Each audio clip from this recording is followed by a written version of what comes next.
Oh, man. He didn't wait. 19. Look at you, the B word I'm talking about. I already exposed you. Look at, I get all the, oh, you the first one, bro. Usually there's like 10. Usually I get 10 of them. They wait till the market closes and they go back. You didn't wait more than 19 damn seconds. Oh, that's it. That's it. It was a good day, though, today, man. I made a lot of money. I don't know how, but I'll take it, bro. But if anything, Watchlist Blackout is going to be on the way. But, like, come on. Like, why y'all acting like the play? Like, come on. Come on. Stop playing with me, bro. Stop playing. But, no, I think it was right around, where was it? I think it was somewhere around here where I was saying, you know, humbly, anything could happen, though. But, again, you're going to like today's watch list, though. We have so much to talk about now. But, for real, catch the watch list. We do it every night, man. We'll go over. I'm not here to change the title. I don't care if it's right or wrong. We here to play. You're going to see all of it, baby. So, let's go.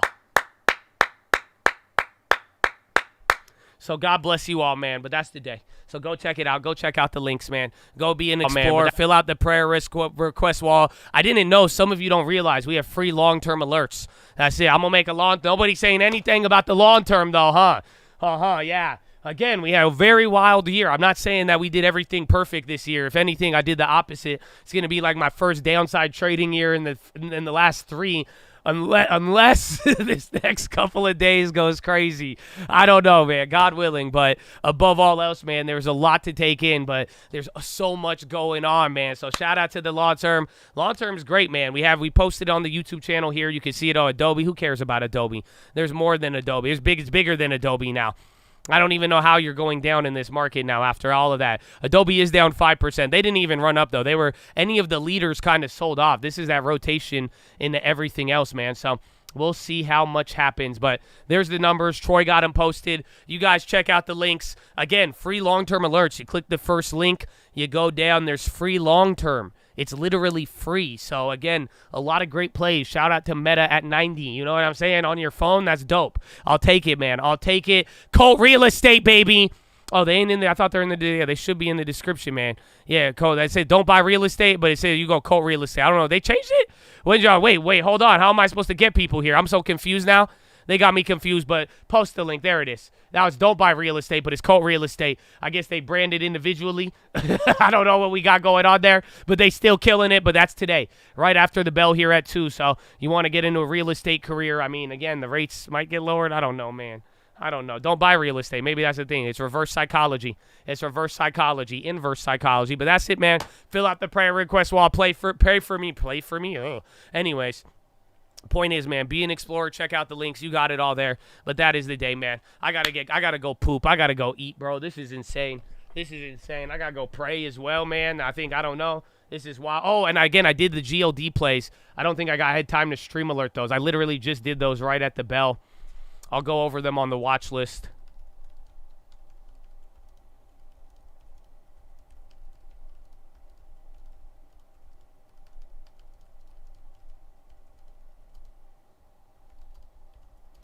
Which one was it? I'll tell you the GLD play on the watch list. Because, again, I told you, I think GLD, I don't want to chase it with futures.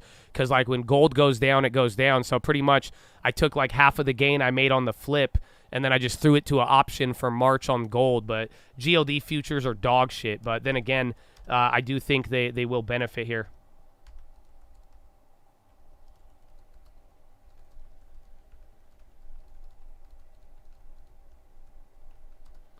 Bop, bop, bop, bop.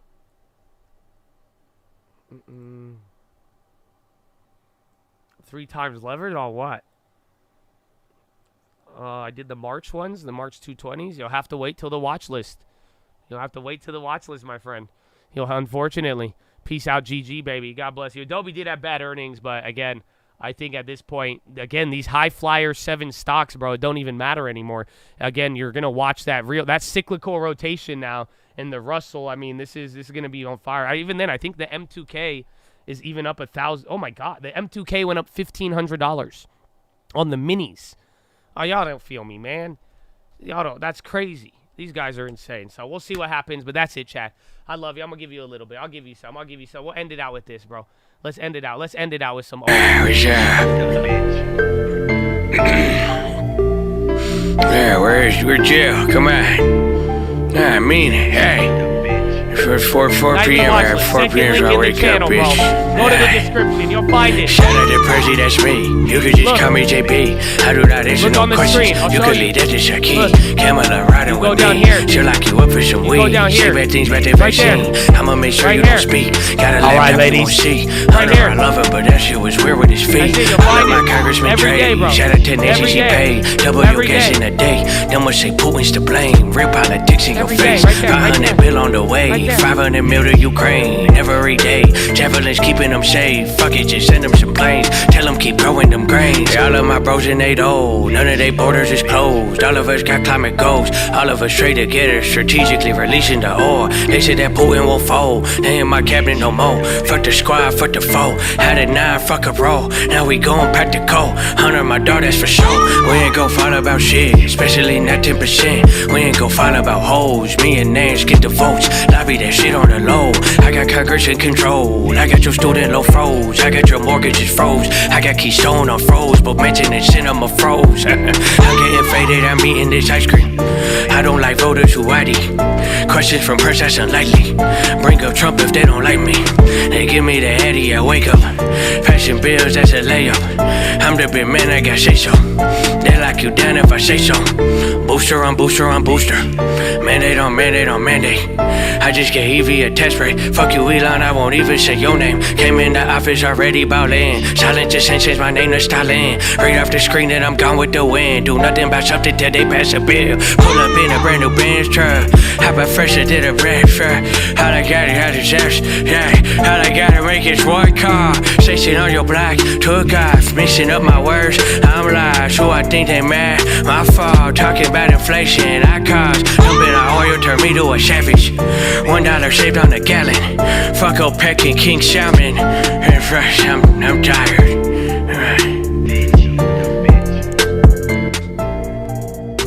Give you one more, bro. Somebody, I didn't let this one run the other day, bro. That's it, man. Good game, bro. The day's over. I love you all. See you on the watch list. That's it. I told you, read the books. Thank you again, bro. All the real ones, bro. For real. Found a way to learn in this, man. Oh, my goodness. Rolling Long on term. my wrist.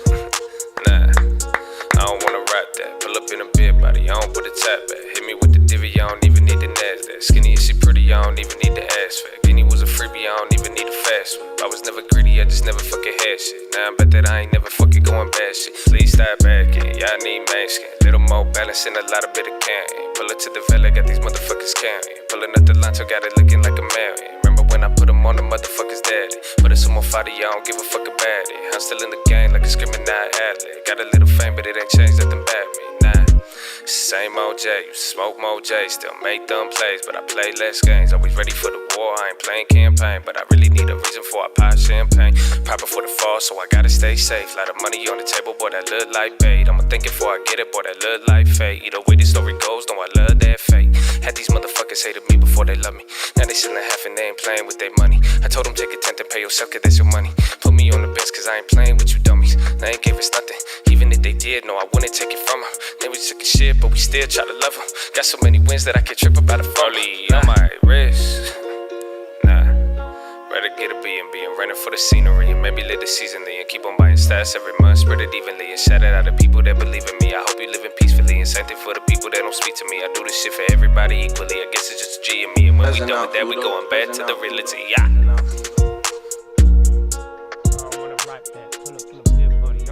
Top back. That's it, Chattadonia. My goodness. My goodness, bro. Back to the reality, literally. 2 p.m., bro. 2 p.m. Call real estate. And again, honestly, like, that's it. And I don't want emails the day after, for real. Because, like, I have people that are like, Josh, I heard you talk about the real estate a lot, and I want to get into it. But I'm telling you, you got to go right on Wednesday. Believe me. You're like, Josh, don't answer my emails. I bet you Tyler will. I bet you Trey will. I bet you all the guys on the, and the ladies too, on Call Real Estate in the game, babe. Stop it. So that's for the real estate, but for real, y'all should be there. If not, we got a lot to deal with. You better get your long-term too, but you don't need to FOMO into the expensive stuff. You don't need to go crazy, baby. And then again, if you've been sticking to the long-term, you understand even more now. You're probably in shock in many ways, and even then, whatever pessimism from the beginning of the year, you maintain your long-term. I mean, again, it has got your back once again, my friends. So God bless you all. I hope you have a wonderful day. Thank you again. Big shout out to the Chaz, baby. And don't forget why we're here and why we keep going. Why that faith, hope, and love ain't ever going out of style. And why long-term goes even beyond finances. You got to think long, baby. The destiny, baby. Why, baby? Why? Finger to the sky, baby. To God be the glory, and through the grace of God alone. Amen. Amen.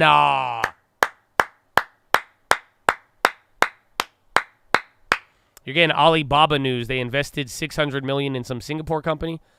And then Adobe disagrees with preliminary statement of competition about deal with Figma. That's coming out now, too. All right, but that's it, chat. Peace out. Have a wonderful evening. I'll see you tonight and in the morning. It's only Friday, Junior. The week ain't even over yet, man. The week ain't even over. Peace out. Yeah, wait, come on. Hey, Josh. Oh, yeah, Josh said it was going to go down. You better hard. I said, fuck it. Never mind. I won't bring it out. Anyways, I don't care if I'm right or wrong. All I care if I get reelected. Come on, what the fuck? What are you saying? Come on, stop talking out your talking out your butt, asshole. Huh? Anyway, you have a good day. I'll see you. Exactly. Now, Joshua, if Powell cuts rates 3 months before the election, does that mean he's a Democrat? Does that mean he's with Peter Pan? And if he doesn't, if he raises rates, does that mean he's a demon Republican? Can you answer that for me? Exactly. It seems like Powell's very. How come Powell starts with P, and so does politics? Exactly. I reclaim my time. I yield back. Have a wonderful evening. Goodbye.